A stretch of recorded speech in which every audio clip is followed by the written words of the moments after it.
TUC Radio, San Francisco. Time of Useful Consciousness. Real History. The Real Causes of World War II. This is the last part of a 4-part series on real history by the noted scholar and author Michael Parenti. Michael Parenti is among our leading progressive political analysts. He received his PhD in political science from Yale in 1962 and has taught at colleges in the US and abroad. Who inside Germany was resisting the rise of Hitler, and why were they not supported? Why did the Western Allies allow Hitler to take over Austria and Czechoslovakia? Why did Britain and France refuse to enter an anti-fascist alliance with the Soviet Union? The West, says Michael Parenti, saw Hitler as a bulwark against communism and the Soviet Union, and was hoping that the two countries would bleed each other white. Here is Michael Parenti with answers to these questions in the last part of 4 lectures on history, the real causes of World War II. This is Michael Parenti for Real History, a series of talks by me about important and controversial themes in history, many of which have been buried or ignored by those who control our intellectual environment. Those who control our vision of the past exercise a preeminent control over how we see the present and the future. The usual explanations for World War II are the following. Hitler was a maniac and bent on world conquest, and nothing could stop him.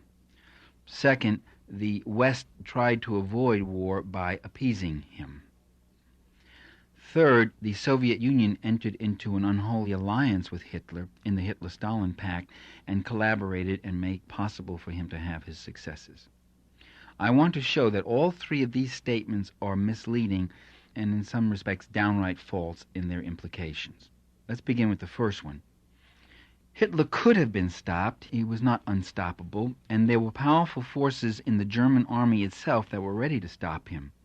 In 1935, Hitler unilaterally scrapped the Versailles Peace Treaty that limited Germany to 7 divisions. He began a major mobilization of 21 divisions.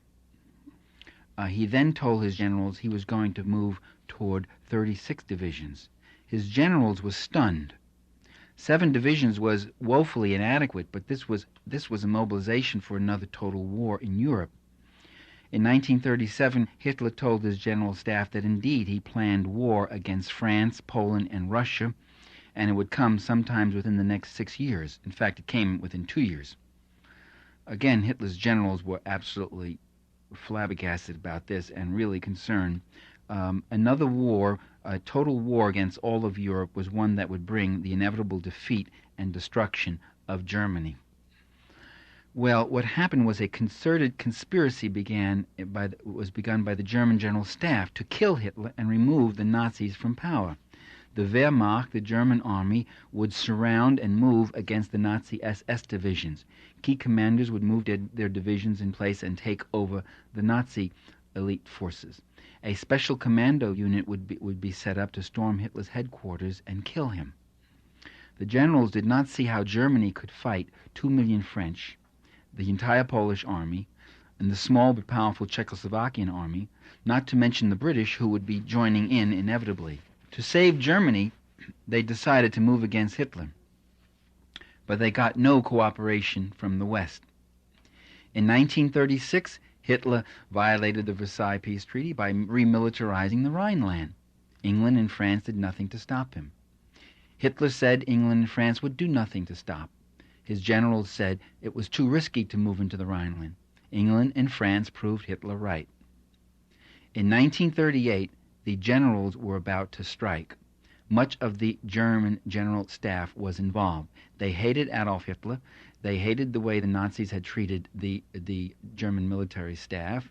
And I counted about 60 or so senior officers who were eventually executed by the Nazis or arrested or died one way or the other when these plans were eventually exposed. So they were ready to move again, but Hitler annexed Austria and the Western leaders did nothing, and the plans to do in Hitler had to be postponed. They were temporarily politically impossible because Hitler was triumphing so much. The Western Allies gave him Austria on a platter. It was hard to convince people that Hitler was destroying Germany when in fact he seemed to be empowering Germany. Later that same year, in September 1938, war loomed inevitably. It seemed inevitable again, a war that the German generals believed they could not win. Hitler was laying claim to the entire western industrial base of Czechoslovakia, known as the Sudetenland. It was time to act. To destroy Hitler or Germany would be destroyed, was the thinking among the German general staff. And by the way, not just with the German military, but with other elements in the Abwehr, which was the German secret intelligence, not the Nazi Gestapo, not the Nazi party, but the government group, and a number of other groups. There were people who felt that Hitler had to be stopped. They were themselves all pretty much conservatives, by the way. By mid-September, the conspirators believed they had the pistol cocked and ready, aimed at the head of state. All that was needed was the order to pull the trigger. The trigger pulling would be initiated by Hitler himself when he announced publicly his intention to seize Czechoslovakia by force. And the hammer would fly forward when the British and French handed down their decision to go to war over the principle of safeguarding the integrity of small nations. Beck believed this is what they would do. Beck was the German general who was in charge of the conspiracy. The Czechoslovakian people believed that the British and French would do the very same thing, you know. At that same time, Hitler ordered a panzer division with supporting infantry to parade through Berlin. The crowd stood sullenly and watched them pass. This is Mason's description, by the way. It's a very interesting point. He notes that the Fuhrer had hoped for enthusiasm. Watching the apathetic reaction from a chancellery window, he was disgusted. He turned away and he said to an adjutant, "I can't wage a war yet with people like this." In other words, the German people were not all that gung-ho about war. They had just had a bitter and terrible war just 17 years before, and they remember the hardships and the loss and whatever else. So Hitler did not have mass support for war, much outside his party. Well, the German generals were ready to move against Hitler if he struck against Czechoslovakia and led to an impossible war. But once again, British Prime Minister Chamberlain came to Hitler's rescue. The Czechs were ready to fight. The Soviet Union was ready to fight and said it would join Czechoslovakia in the war against Hitler. The Soviet Union made repeated overtures to Great Britain and France and Poland and Czechoslovakia for a joint military pact, security pact against Hitler, that if he attacked any one of them, he would be attacked by all of them. But the British and French refused to join such a pact. Instead, the British and French hurried to Munich and gave Hitler the Sudetenland. The German general plan was collapsed. There was going to be no threat of war. There was going to be no danger to Germany. There was going to be no reason to move against Hitler. The conspirators pulled back. Czechoslovakia was not even allowed to attend Munich. It was at the Munich conference that Chamberlain gave Hitler Czechoslovakia, and that was the beginning of the end of the peace. 5 months later, Hitler moved in and took all of Czechoslovakia. By the way, even after Munich, the Soviet Union offered to stand with Czechoslovakia, even offering to send troops and planes. The Soviets, however, were denied passage to Czechoslovakia by Poland. Poland was a right-wing military dictatorship, and Poland thereby did its small part in the digging of its own grave. Let's take the second explanation, that Great Britain and France appeased Hitler, and this is what led to the war. They proved weak and had no backbone. Well, they were war-weary and they were unwilling to fight. They were willing to take peace at any price. That's really not quite true. They had been war-weary after World War I, and yet they proved themselves very willing to fight. Right after World War I, British and French and 12 other nations sent expeditionary forces to invade and fight in Soviet Russia, as it was still called then, to overthrow the Russian Revolution. So they were quite ready to fight if it was to fight communists. They were not ready to fight the fascists. They were reluctant to confront Germany even when it was weak and could have been stopped in 1935 when it had only about 7 or 10 divisions. They had wind that the German generals were wavering. they had wind that there was a very serious conspiracy afoot. The British intelligence heard from the Abwehr, the German secret service, secret intelligence. The Abwehr tried to feed London secret information on the Nazi buildup. Chamberlain was not interested. Chamberlain failed to respond to all overtures from the anti-Nazi Germans, even high-placed ones who commanded divisions of troops, even conservative ones. In other words, I believe Chamberlain was not an appeaser. He was an active collaborator of Adolf Hitler's. They actively encouraged Hitler's policy. On Czechoslovakia, Chamberlain himself threatened Czechoslovakia if the Czechs failed to accept Munich. He threatened to freeze their assets. He would deny them all materials if they decided to stand up alone against Germany. And he handed over all Czech assets in England to Adolf Hitler when Hitler took over all of Czechoslovakia. He engaged in the active participation and dismemberment of Czechoslovakia and handed it over to the Nazis on a platter. Chamberlain saw Hitler and Nazism as a bulwark against communism in Germany, and he saw Nazi Germany as a bulwark against communism in Europe. With a few exceptions like Winston Churchill, Western leaders were more concerned with the Bolshevik specter than with the fascist reality. They were uneasy about Hitler's emergent power, but they didn't look upon fascism with the same loathing and fear that they did communism. Unlike the communists, the fascists were not a threat to private enterprise.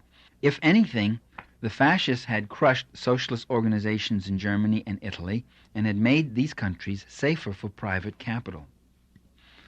Now, to be sure, Chamberlain and his associates were eager to avoid war. They didn't want war.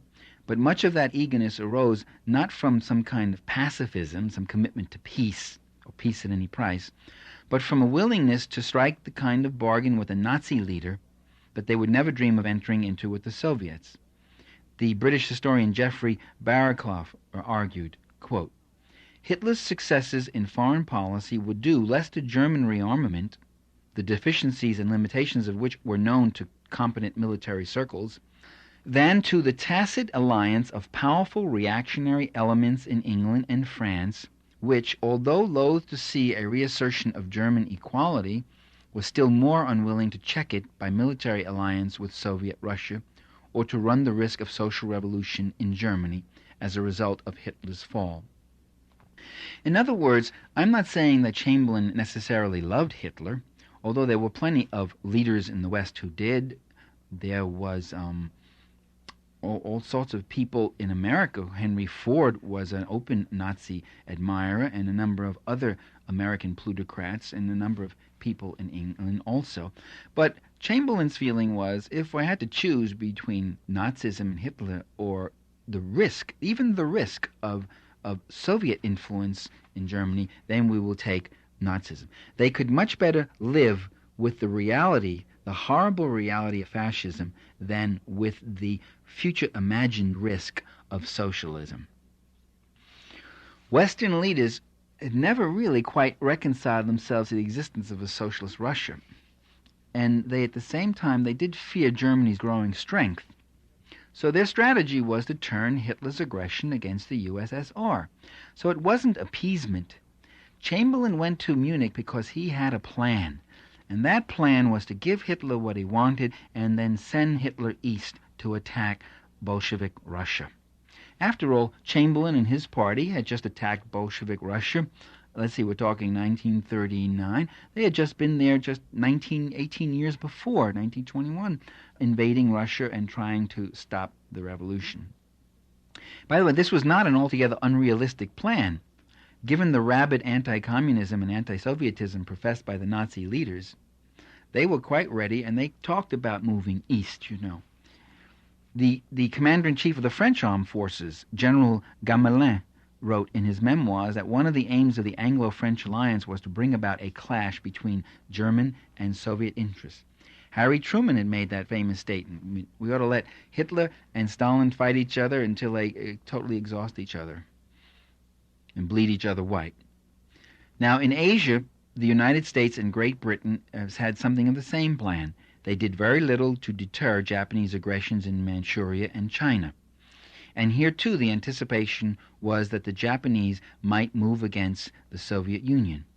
And so they were willing to give them a free hand, just as they were willing to give Hitler a free hand in Central Europe, in Austria and Czechoslovakia. And by the way, this is exactly what happened. In 1938, the Japanese militarists entered an alliance with Germany and Italy. It was called the Anti-Comintern Pact.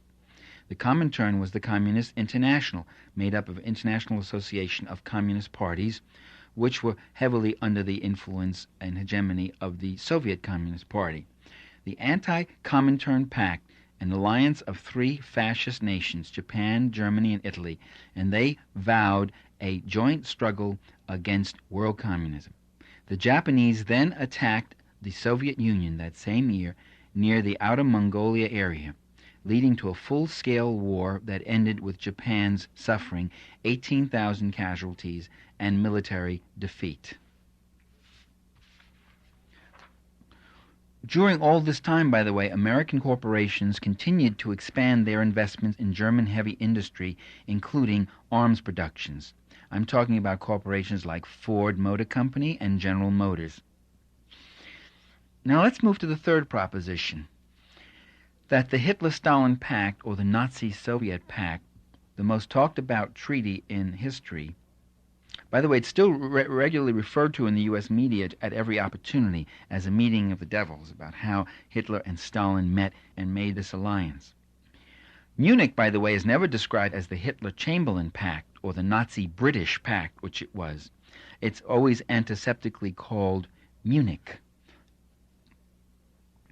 Well, as I said, the Soviet Union had made repeated overtures to conclude collective security pacts with the United States and Great Britain in order to contain both German and Japanese aggression. These overtures were repeatedly ignored or rebuffed, including the Soviet attempts to render armed assistance to Czechoslovakia. In time, Soviet leaders lost what little confidence they had had in the sincerity and ultimate purposes of the Western democracies. It was evident that had Hitler at this time struck directly at Russia, he would have encountered very little, if any, opposition from France or Britain. As the historian Foster A. Dulles notes, the American government and Great Britain and France had an attitude which was to do nothing to free the Soviet Union from its anxieties regarding Hitler's crusade against communism. If it were impossible to crush Nazi aggression by a united front, Stalin felt the next best thing for Russia was to attempt to divert any immediate German attack from the Soviet Union. In the summer of 1939, the Soviets made frantic efforts to enter into negotiations with Western leaders, French and British leaders. French and British sent a delegation by boat to Moscow, which took a week. When they arrived, they had no protocol papers. And the question came up is, where are your papers? Who do you represent? Can you negotiate with state authority? It became clear during that summer that a stall was underway. So what in fact happened is that Stalin began to make overtures with the Nazis. Isolated by the West, frustrated in its last-minute attempts to form an anti-Nazi alliance with Great Britain and France, and I would point out the Soviet Union was the only country in 1936, 7, and 8 that was the only major country that was trying to form an anti-Nazi alliance. And believing that it was being set up as a target for Hitler's aggression, and they believed correctly, the Soviets decided to sign an 11th-hour non-aggression treaty with Hitler in the summer of 1939. To this day, the conservatives talk about this diabolic affinity between the Nazis and the communists for signing this pact. Conservative news columnist George Will would write, "The 1939 Nazi-Soviet pact truly was a joining of kindred spirits." On another occasion, George Will described the Soviet Union as a regime that was, quote, once allied with Hitler. In fact, the Soviet Union was never allied with Nazi Germany. The pact was a treaty, but it wasn't an alliance. It no more indicated an alliance with Nazism than would a non-aggression treaty between the United States and the Soviets indicate a U.S. alliance with communism. The pact was neither an alliance nor an agreement for the partition of Poland. Now, Munich had been a true alliance for partition. The British and the French dictated partition to the Czechs. They said, you obey, this is what's going to happen, and you better toe the line, and the Germans are taking you over.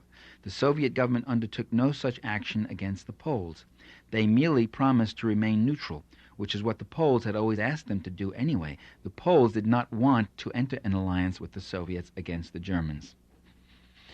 More than this, the agreement was, in the last resort, anti-German because it limited the German advance eastward in case of war. This is what Winston Churchill emphasized. With the pact, the Soviets hoped to ward off what they most dreaded, a united capitalist attack on Soviet Russia. And really, it was difficult to see what other course Soviet Russia could have followed. Ideally, they wanted the grand alliance with the West against the Nazis. But barring that, they turned the tables and made a pact with Hitler. When Hitler attacked Poland, the Soviets moved into Latvia, Lithuania, and Estonia, the Baltic territories that had been taken from them by Germany, Britain, and Poland in 1919.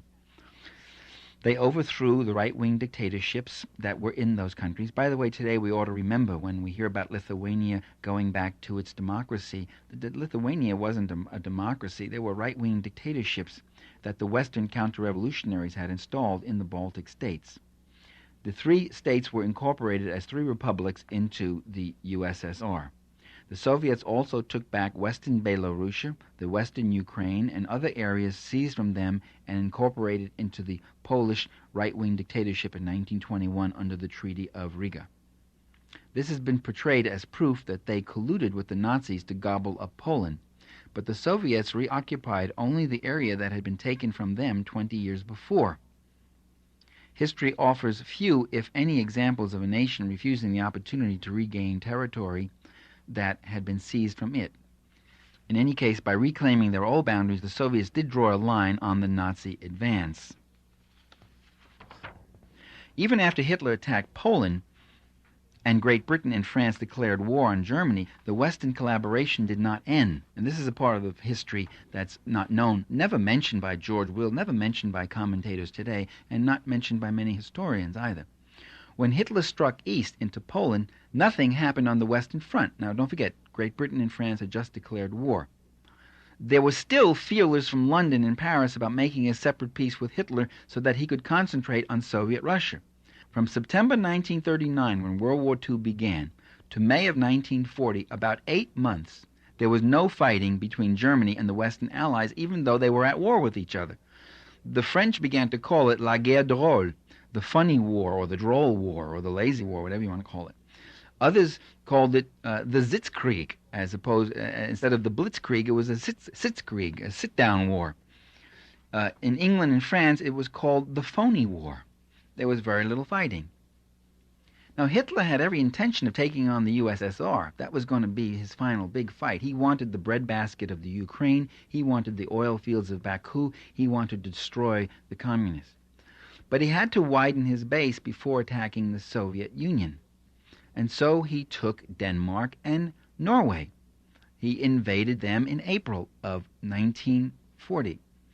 That gave him more resources, more food, more farmlands, more factories, more conscript labor. Even then, high-placed conspirators in the German General Staff made overtures to Great Britain for coordination of efforts. General Oster, Colonel Sass, General Beck, and even Field Marshal Rommel later on, they warned the British of Hitler's forthcoming, quote, violent, brutal offensive in the West. The British didn't take it serious. The British understood that there was an understanding with the Germans, and they were giving them all this European real estate, and they were finally going to move east and knock off the communist menace. If the British would only guarantee the plotters, the Germans said, a fair peace, they would go at Hitler and overthrow his Nazi regime. The new government would relinquish Czechoslovakia and Poland and everything else except Austria. That was their first offer. London did not even take the offer seriously. In May of 1940, Hitler struck west. He wiped out France and much of the British army at Dunkirk. Then he attacked the Soviet Union in 1941. Stalin had expected it sooner or later. In 1939, Stalin had said, "We have 10 years.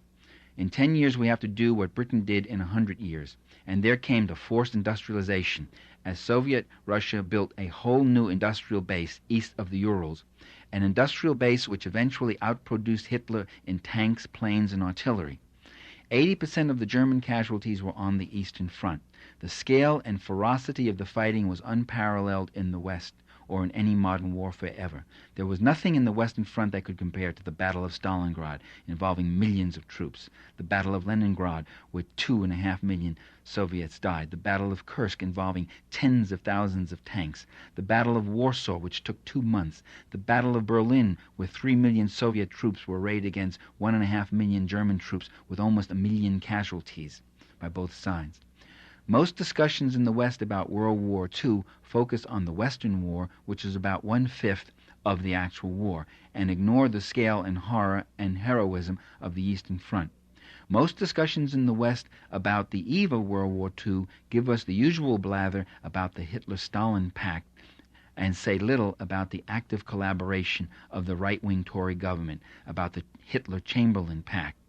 Just as little today is said about the active collaboration of a right-wing U.S. government with fascists throughout the Third World and with Nazis in the Republican Party and in Bush's own campaign.